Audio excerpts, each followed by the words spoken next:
How to reinstall OS using Virtualizor Automatic OS Reinstaller. You can install or reinstall the operating system using the Virtualizor. However, this option will delete all the data on your VPS. Click the Manage icon of the VPS on which you wish to install the operating system.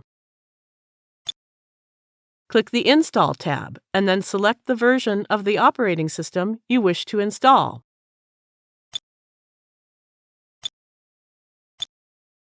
You can manually type the password, or you can generate a secure password automatically. To generate a password automatically, click the key icon.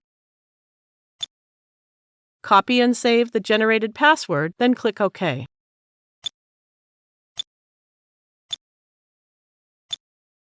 Leave this box for Format Primary Disk unchecked and click the Reinstall button.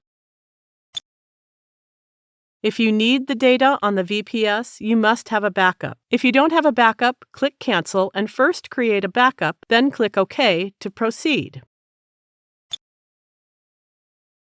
The OS installation begins. It may take a few minutes to finish. That's it. You know how to reinstall OS using Virtualizor. Thank you for watching.